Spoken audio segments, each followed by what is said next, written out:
السلام علیکم ورحمۃ اللہ۔ ایمان افروز اسلامی معلومات، روایات، حکایات اور واقعات کی سیریز میں خوش آمدید۔ حضور پاک صلی اللہ علیہ وآلہ وسلم نے جب قرآن مجید کی تلاوت کی تھی، مشرکین سجدے میں گر گئے تھے۔ یہ روایت اور مکمل واقعہ آپ کو اس ویڈیو میں گوش گزار کرتے ہیں۔ اس سے پہلے آپ سے ریکویسٹ ہے، اگر آپ اس چینل پر نئے ہیں تو سبسکرائب کرنے کے ساتھ بیل آئیکن بھی پریس کر دیں، اور ویڈیو اچھی لگے تو لائک اور شیئر کرنا نہ بھولیں۔ جزاک اللہ۔ ابتدائے بعثت کے بعد سے 5 سال تک رسول اللہ صلی اللہ علیہ وآلہ وسلم صرف نجی صحبتوں اور مخصوص مجلسوں ہی میں اللہ کا کلام سنا کر لوگوں کو اللہ کے دین کی طرف دعوت دیتے رہے تھے۔ اس پوری مدت میں آپ صلی اللہ علیہ وآلہ وسلم کو کبھی کسی مجمع عام میں قرآن سنانے کا موقع نہ مل سکا تھا، کیونکہ کفار کی سخت مزاحمت اس میں مانع تھی۔ ان کو اس امر کا خوب اندازہ تھا کہ آپ صلی اللہ علیہ وآلہ وسلم کی شخصیت اور آپ صلی اللہ علیہ وآلہ وسلم کی تبلیغ میں کس بلا کی کشش اور قرآن مجید کی آیات میں کس غضب کی تاثیر ہے۔ اس لیے وہ کوشش کرتے تھے کہ اس کلام کو نہ خود سنیں نہ کسی کو سننے دیں۔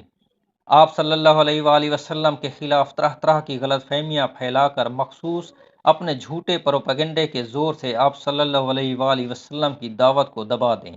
اس غرض کے لیے ایک طرف تو وہ جگہ جگہ یہ مشہور کرتے پھر رہے تھے کہ نعوذ باللہ محمد صلی اللہ علیہ وآلہ وسلم بہک گئے ہیں اور لوگوں کو گمراہ کرنے کے درپے ہیں۔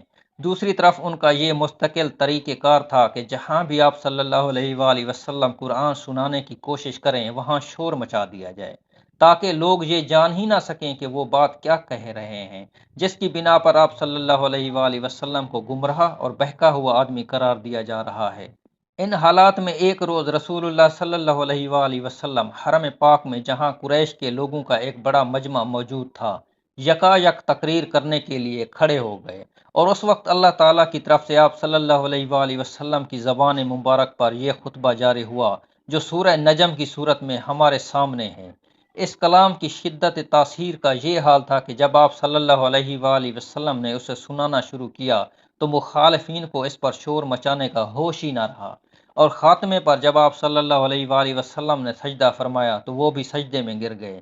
بعد میں انہیں یعنی کفار مکہ کو سخت پریشانی لاحق ہوئی کہ یہ ہم سے کیا کمزوری سرزد ہو گئی ہے، اور لوگوں نے بھی انہیں اس پر مطعون کرنا شروع کیا کہ دوسروں کو تو یہ کلام سننے سے منع کرتے تھے، آج خود اسے نہ صرف کان لگا کر سنا بلکہ محمد صلی اللہ علیہ وآلہ وسلم کے ساتھ سجدہ بھی کر گزرے۔ آخر کار انہوں نے یہ بات بنا کر اپنا پیچھا چھڑایا کہ صاحب ہمارے کانوں نے لات اور عزا کے بارے میں سنا تھا اور ان کی شفاعت کے بارے میں سنا تھا، اس لیے ہم نے سمجھا کہ محمد صلی اللہ علیہ وآلہ وسلم ہمارے طریق پر واپس آ گئے ہیں۔